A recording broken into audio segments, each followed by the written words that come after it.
Hi everyone, it is so good to see you on this Monday. Welcome to KREM News at Noon. I'm Laura Papetti, and I do apologize for my voice.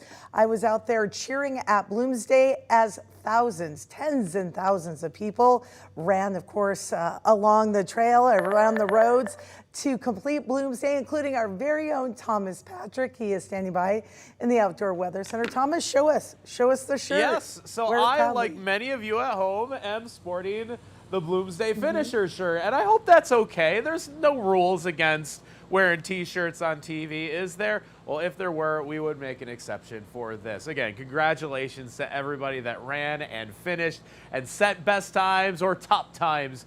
You were all amazing, and your reward, more beautiful weather. It was perfect yesterday, and it's about perfect for today as well. That's our current temperature, right at about 60 degrees. But this afternoon, we are once again tracking a few scattered showers and even a thunderstorm or two in the region, starting to pop a little bit earlier today because there's a little bit more energy in the atmosphere. Most of the activity in the very, very far northeastern mountains, as you see, from about Republic to even north of Colville out towards Ione and maybe even Bonners Ferry. But there was one that caught my attention.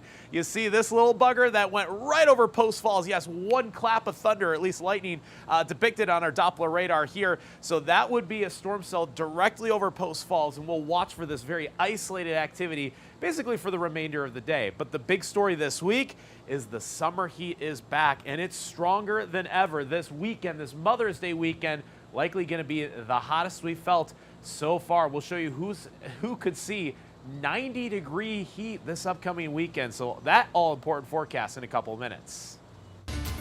This afternoon, an Idaho man is scheduled in court for trying to set an apartment on fire near WSU's campus in Pullman.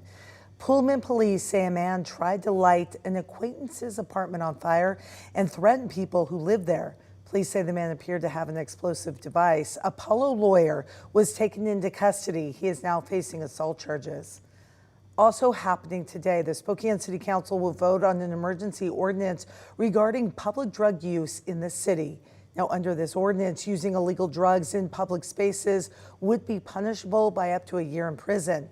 If the ordinance passes a vote tonight, it will go into effect right away. Also, a heads up for drivers this afternoon, the Spokane City Council is discussing a resolution to bring back an ordinance that would change the speed limits around parks during the summer. KREM 2's Brenda T. Jones has the very latest on what drivers need to know.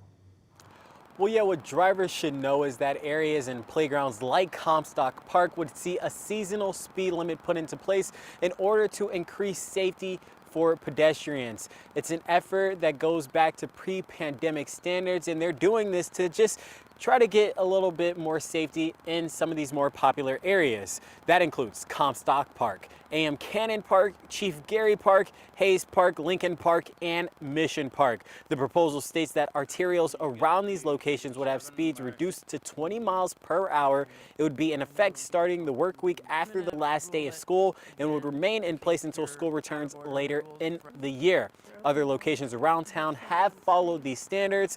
Tonight's City Hall meeting aims to bring those safety measures back so that areas that get popular during those busy summer hours have a little bit more safety in place. Reporting in Spokane, Brandon T. Jones, KREM 2 News. Also happening today, renovations begin on Riverfront Park's South Pedestrian Bridge. The bridge closed last year because overall it was in pretty bad shape, and now it's getting a new deck, new lighting, and new beams. The North Suspension Bridge will also be temporarily closed starting today for construction. There will be a detour route along the Howard Street Promenade through the center of the park. The South Bridge is expected to reopen next year just in time for the 50th anniversary of Expo 74.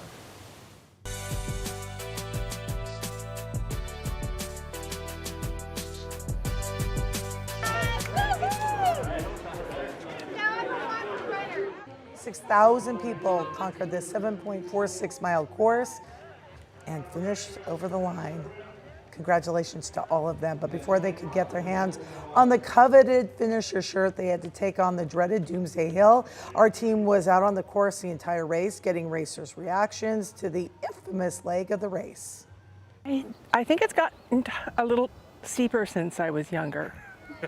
I think they have air jacks or hydraulic jacks under it, but Basically, it was fine. Very easy. Yeah. Yes, I do a lot of hiking and backpacking, so this was wonderful.